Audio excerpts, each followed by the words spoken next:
Hey everybody, welcome to DeHaven Family Farm. Thanks for joining me for today's video.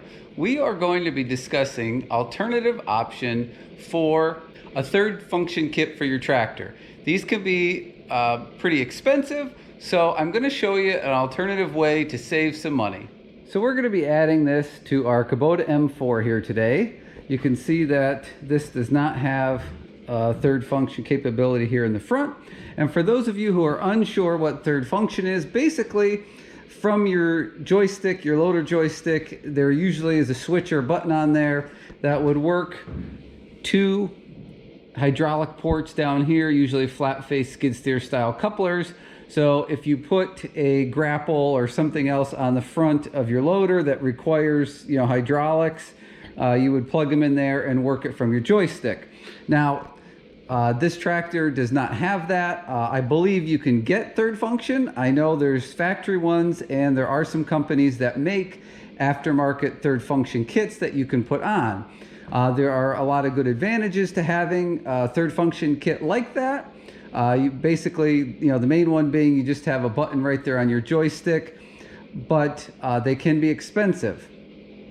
So I'm going to show you a cheaper alternative to buying one of those kits. Now this alternative, if you use third function every day all the time, my suggestion here is probably not the best one for you. You're probably going to want to spend the money on the third function kit. However, if you only use your third function occasionally, save the money. So this is what we're going to do. These are hydraulic hoses. You can see here on the end there is a bracket with two of the skid steer style flat face couplers. That bracket we are going to mount right here on the loader, and then we're going to run our hoses. You can see there's a break in the hose, and we'll talk about that later, but we're going to run these hoses all the way to the back of the tractor. We're going to go there, and then we will run up, over.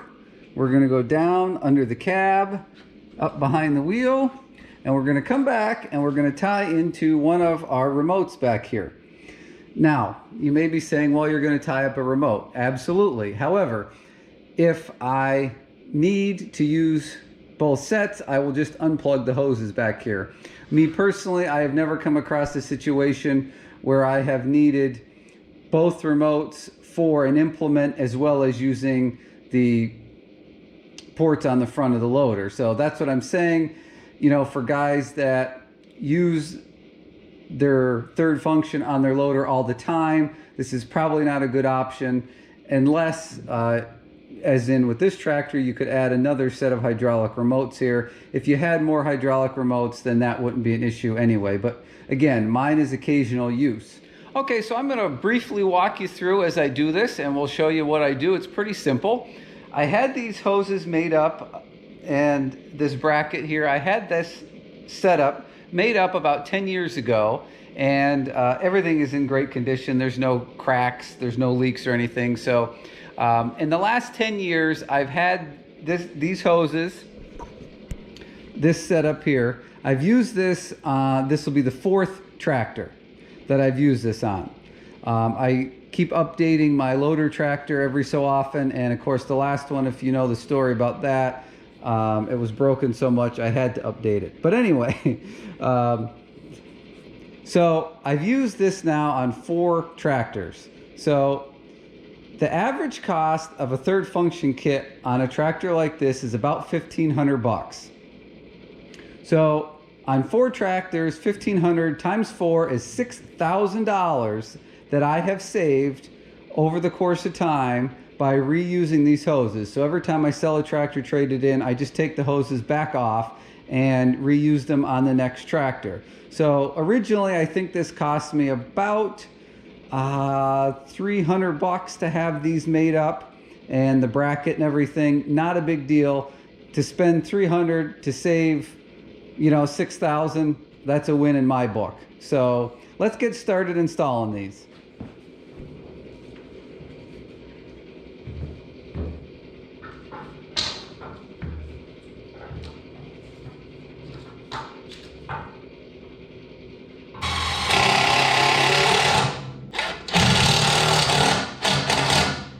Okay, we got our bracket installed here. I just use 2 of the big self-tappers in there. Make sure that you're not going to hit anything underneath. There's hydraulic lines in the back. So I just use 2 of those. It is nice and solid. If you are worried that that isn't going to hold, you could bolt yours on. I like to do that because if by some chance some of the hydraulic hoses get caught on something, it's more apt to just rip these screws out rather than start bending stuff. Just a personal preference. You do it any way you want. The next thing that I'm going to do is start routing the hoses up along the loader frame. So one thing to keep in mind when you do this is you can see the clearance we have from here to here. You want to make sure that as this bracket were to go up and down, it's not going to come in contact with anything. So let's get started running the hoses.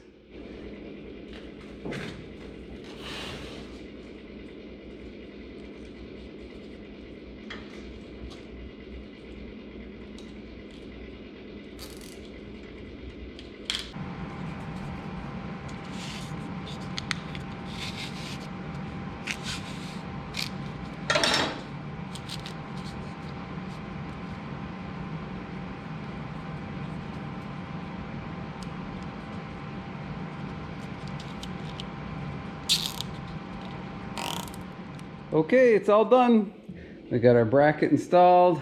We come up and there's actually little brackets here that I think are meant for a third function all the way around. So we go up and around, we got things zip tied.